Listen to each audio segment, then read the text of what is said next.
Hello again. Part 2 of silly questions I answer because I'm bored. Thank you for all the questions, by the way. I don't know if I did that in the last video, but it's giving me something to do and something to post because that's kind of fun.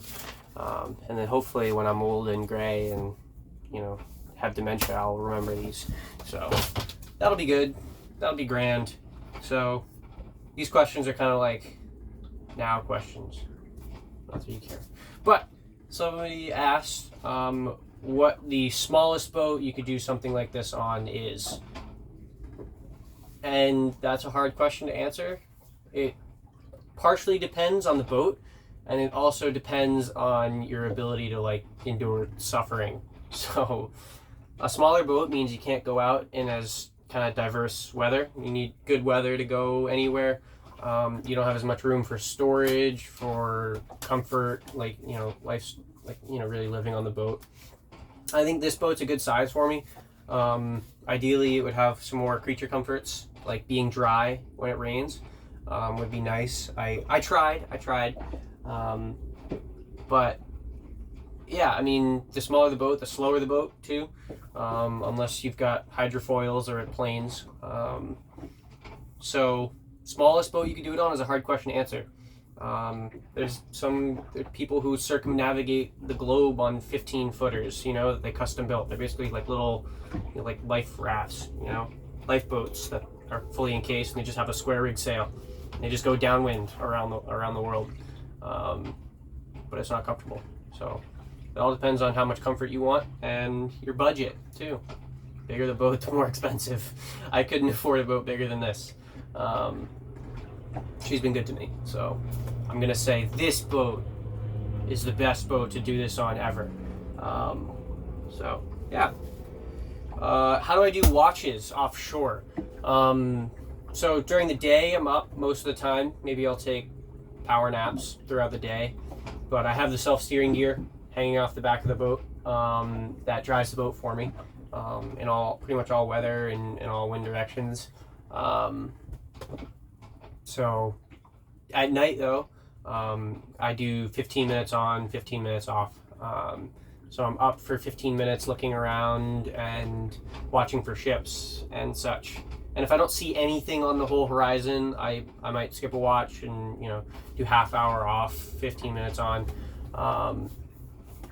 But for the most part, it's pretty restless night. Little cat naps, you just sitting there waiting for the alarm to go off again. So yeah, that's how I do watches. I mean, I don't have radar, I don't have AIS. So all the boats out there have to either see me or I have to see them, or else we hit. So it's kind of up to me, my own responsibility. So that's how I do watches. It sucks. It's not great. It's not a whole buckets of fun. But yeah, more people is easier watches. So what are you gonna do about it? What do I do for food? Well, a lot of canned goods. I can kind of take you for a walk. So I've got my peanut butter and jelly station up top here. I just finished my loaf of bread, however. So that's good. And then I've got my snack bin here. So that's just from mashed potatoes from last night. So I've got Pop-Tarts, cookies, Cheez-Its, nuts, granola bars, etc. And then up here is the big food storage and a mess because this is where I've been living. So this is pancake mix and Raisin Bran and some cans and syrup and condiments and stuff. And this is more canned goods, pasta all in here, and then some more canned goods, MREs, and then components. So milk and rice and stuff like that. So pretty simple living. I don't have a fridge. I can boil water. But that's pretty much all I can do. So it's not fancy. When somebody pays, I'll go out to eat. If not, hanging out on the boat, which is fine by me. Fine by me. Oh, I'm using a pot to hold up my phone and it just fell. Okay. Ugh. So food, pretty simple. I had PB&Js for lunch. I had Pop-Tart and some cereal for breakfast. For dinner, probably pasta. That's been kind of the routine I've been getting going here, which is honestly probably no worse than I would be doing if I were at college. I just have a microwave instead of a stove. So, yeah, pretty easy stuff. Am I flossing? No. Do I call home every day? I try. I'll usually call my dad one day and my mom the next. My girlfriend made me promise that I'd call her every day, so I've been trying to stick to that. But who else do I have to talk to? Right now I'm talking to myself. So it's either call home or sit in silence or talk to myself, which, you know, none of them are like that much fun, but I figured it's good to call home, stay in touch, and, you know, see how everything's going back home. So probably call home more than I would if I were at college, but that's, you know, because my parents are worried about me out here. So, you know, I try and call home every day is the short answer. If I could add one system to the boat, what would it be? There's a lot. Like, but they all kind of spiral out of control. So this gets into another tangent where it's like, if I wanted to add refrigeration, I would need to, if I want to do refrigeration, I then have to upgrade the battery bank. And then to upgrade the battery bank, I'd need to find a way to charge it. So then I'd have to upgrade the solar panels or get a wind turbine. And they all just kind of blow up. If I wanted to redo the head, I'd have to do new through hulls and like make cabinetry. And then at that point, if I'm making cabinetry, I'd do all the stuff in here because I'm doing it. I mean, I guess one thing that would be really nice would be AIS. So I forget what AIS stands for, automatic indication system or something like that. Clock's going off. It is 12:30. But basically it tells you where all the boats are around you, your closest approach, you know, how long till your closest approach. So it would mean I wouldn't have to worry about container ships or, you know, fishing boats or any of that really, because I wouldn't have to see them and they would be able to see me. So yeah, I mean, the only people that have to worry about are Joe Schmoes like me right now who don't have AIS, are too poor for it, and are just sailing at night. So yeah, AIS would be the short answer, I guess. More batteries would be nice. Air conditioning would be nice. You know, a jacuzzi would be pretty cool too. But you have to get a bit bigger. There's some boats on the dock over there that probably have all those things. But not for me right now. Yeah, I don't know, probably that. If you do one thing, you have to do a whole bunch of others to kind of make it all work. So, yeah.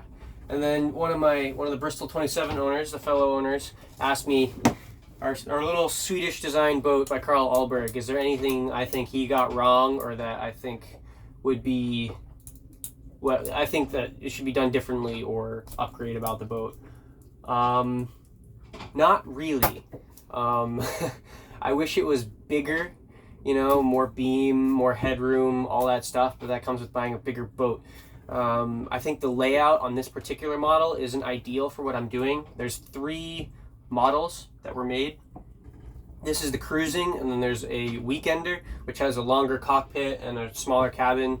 And then there's a dinette version, which is really the version I would have liked to have. It's basically this cabin, but the galley is all on one side, and then there's a U table over here and a quarter berth as well. So you basically get a double berth and a quarter berth and still the V berth and a nicer galley. And you don't have to worry about, like, under here. In these aft berths, you stick your feet under the counter and, pardon me, and the fridge. So it's just a lot more comfortable, the dinette version, but it was more expensive when they were making them, so they weren't as many sold. So they're harder to find and more expensive because they're more desirable. So if there's one thing they did wrong, I think they already fixed it when they initially built the boats. You know, it's all really heavily laid up. I love the full keel hung rudder. The original main sheet was not great, but one of the previous owners upgraded the main sheet already. Yeah, I guess biggest complaint would probably be storage. as you can see here, it's just like buckets. So just the seat backs, and then behind it there's random storage, and there's these shelves that are just kind of random storage, and that's on both sides. And then there's this little shelf up here, and then a hanging locker and more shelves in the V-berth. I think you can see them up there. There is hardly any closed storage on this entire boat. I have 2 drawers in the V-berth that are closed storage, and one of them is missing. So I have 1 drawer of closed storage on this whole boat. So ideally, in one of the off seasons, I'm going to cover this whole thing and do cabinets that open all the way along, and maybe do sliders up top so I can store spices and stuff and not have them go flying everywhere, and have all this stay dry and out of the way and out of sight, so it looks a little less industrial down here. I guess I also built this cabinet, which is closed storage, but it's for charts and navigation equipment and stuff. So yeah, and on the dinette version, there's storage under the counter and stuff, so it's also not a problem on that. So yeah, that would be one thing. Those are a couple things that came to mind when that question was asked. The rig is fantastic, the boat sails fantastic. Not really any complaints as far as performance, just quality of life. But it's a small freaking boat that I got for $1,500, so I've gotten more than my money's worth out of it so far. I put in a lot more than $1,500, but I've got more than my money's worth so far.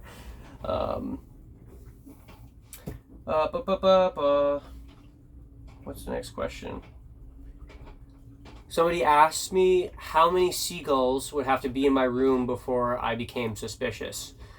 1 seagull, I'd probably be scared, because it's a freak and he's probably, in there just by accident. But once I think I got above 3 seagulls in my room, I'd probably start writing the CIA a letter and tell them to lay off a little bit. If they want to talk to me, they can just come talk to me. They don't need to send in the drones.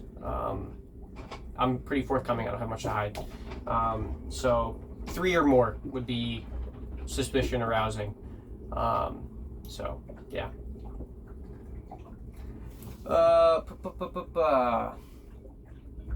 How have I changed since I left for the trip? It's a hard question. It's a very introspective question. Not that I don't have much time to think or anyone else to talk to about it. I'd say, I don't know, everyone just, it happens when you get older, but I've probably matured a little bit.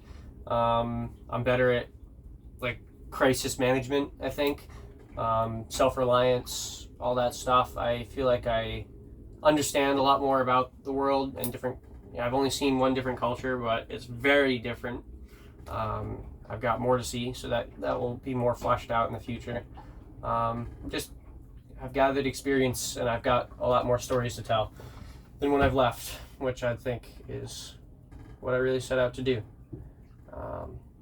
I've read a lot, so I don't know.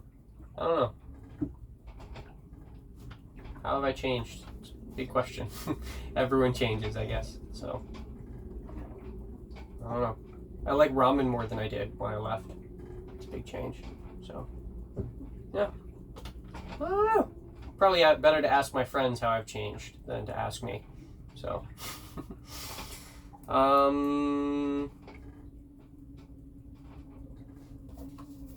oh, I was like, my handwriting is terrible. Why am I here in Nassau for so long? Because it sucks.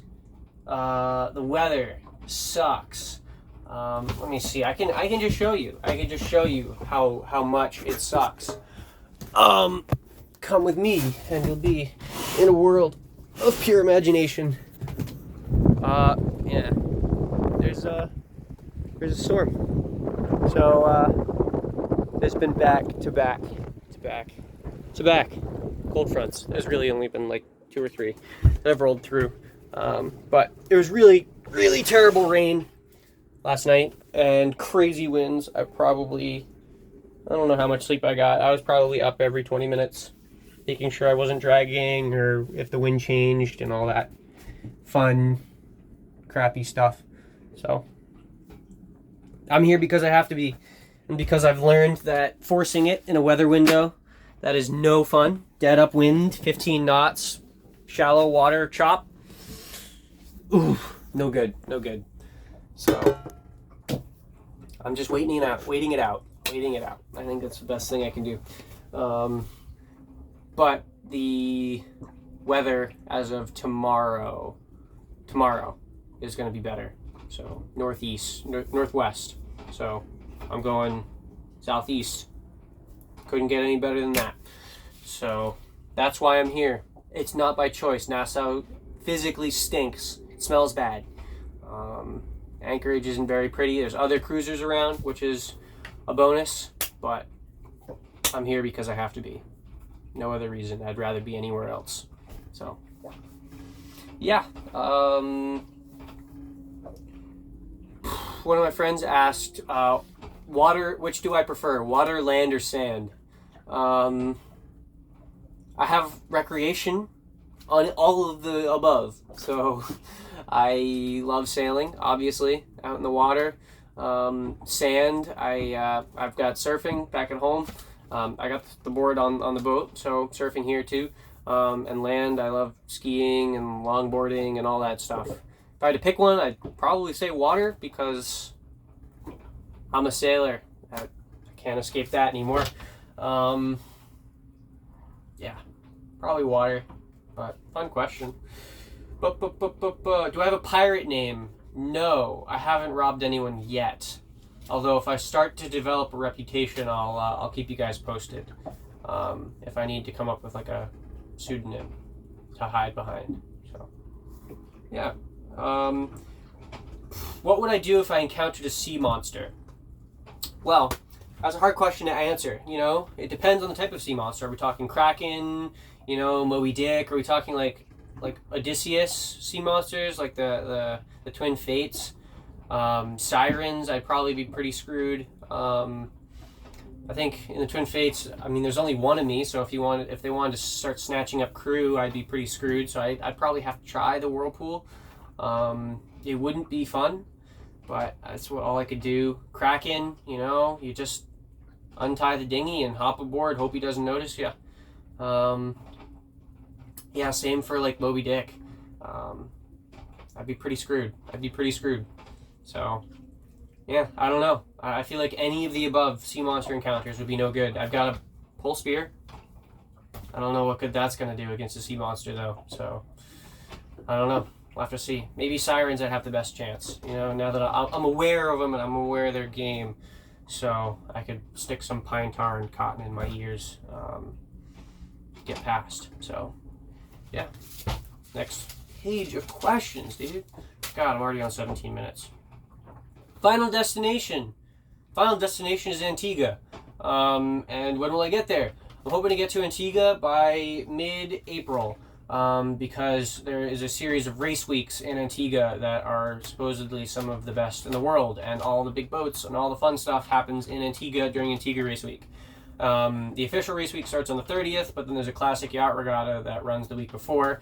And there is April break that I think my family and my girlfriend are coming down over April break to visit. So I'd like to be in Antigua by then because it'd be fun, and that's the goal. But we'll see. Am I going to sail the boat back, or am I going to sell it down there? I plan on sailing the boat back in one straight shot. Hopefully, maybe stopping in Bermuda, not too sure. I would like to get some crew for that leg, obviously. 1,700 miles or so, I think. Different if I'm going to Bermuda versus going straight home. Pardon me. But it's a long haul. I'm not ready to lose this boat, give up on it, you know, sell it down there. I'd love to get it back. I'd love to race it this summer. All of the above. I don't think I'm done with it just yet. I'm not going to have it forever, but it's taken me this far. I feel like it might as well take me home. So, yeah. And then how far to go? Probably another 4,000 or 5,000 miles. Have to see. I'm going to be doing some bigger legs. Maybe less than that. I don't know. It's hard to judge because, you know, in a straight shot, it's always 30% more than as the crow flies, at least. So it's hard for me to really say it mile-wise. But another 5 months to go. So if I can do another couple thousand miles in 5 months, I'll be more than happy. So we'll see. We shall see. How far offshore do I plan to be? Well, depends. It depends. If I go the Atlantic route home, that's probably the furthest offshore. But there's a route where you go from Antigua and you ride the trades up north of the Bahamas and ride the Gulf Stream all the way up to New England. It gives you an extra knot and a half no matter what. But when you get that close to shore inside the Gulf Stream and on the Gulf Stream, the weather's a lot more systematic and less kind of trade windy. So I'd probably end up heading offshore and following the trade winds. A couple 100 miles offshore. There's also a leg I might do from Puerto Rico that would take me 150 miles offshore because I'm connecting 2 islands across, so you know I'm pretty far offshore in the middle there. So we'll have to see. Again, speculative. These are the future questions. So I pretty much said any question that I can answer, we'll find out too, is what I put in this category. So bear with me. Any change in the plans from when I left or in the future is kind of how I took that. From when I left, not really. I've made it as far as I have. I wanted to be in the Bahamas, you know, by Christmas. So it's only a couple days after Christmas. 15 days after Christmas. So I'm here. I got here early, which was cool. But yeah, in the future, plans might change. You know, I haven't gone sailing in over a month, so that sucks. So I don't know if I am not feeling it, or I might bomb around the Bahamas for a couple months and sail home. There's no pressure in this trip. I'm doing it for myself, you know. Like, people may want me to get certain places, but it's not up to them. It's my boat, my rules. I am the captain now. So, if I want to get down, do Puerto Rico, Dominican Republic, and then do the Virgin Islands, because they're freaking cool, and it's easy to get people down there, and all that, and then maybe I fly to Antigua for Antigua Race Week, and then sail the boat from the Virgin Islands. Cool. As of right now, the plan is to head from the south shore of Puerto Rico and sail all the way down to Grenada or Trinidad, Tobago, or any of those Windward Islands in the Caribbean.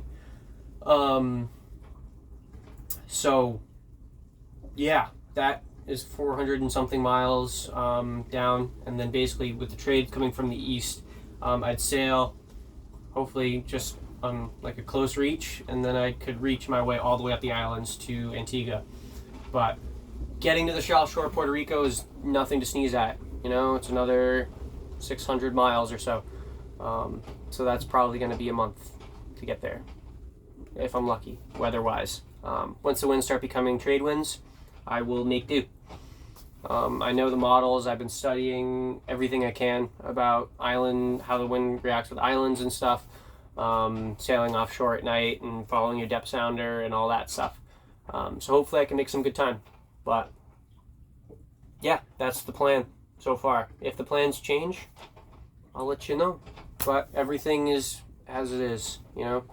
I met one cruiser in Charleston who said, "I've got nothing or I've got no plans and I'm sticking to it," or something like that. So yeah. Taking it as it comes, playing it by ear. This is the probably 1 year in my life I can really just do that, you know. So why not? Where to next? I have 2 days starting tomorrow of northwesterly winds after this stupid series of fronts. So hopefully, Nassau to Georgetown. I'd like to make it all the way down the Exumas in one overnight. It's 100 and something miles. So if I leave tomorrow at 9 a.m., hopefully I'll be there in Georgetown by noon the next day, Friday. So that's next. It might not be next because it's sailing. So if the weather turns crap, I'll duck in somewhere. It's all up in the air. It's sailing. So do I have do I have any visits planned? Hopefully. I'd like to get some people down maybe in Puerto Rico because you don't need a passport, and then for the leg from Puerto Rico to the Caribbean somewhere, I would like to have people down for Antigua, and I would like to have a crew to sail the Atlantic back home. So that's a couple of visits planned. I hate to answer every question with "we'll see," but life's changing, so we'll see. What would I most like to see / do in the future? I'd like to get better at spearfishing. I am awful at spearfishing at the moment. I want to see some mountains. God damn it, it's flat here. I want to climb a mountain. I don't know. There's so much I want to see and do.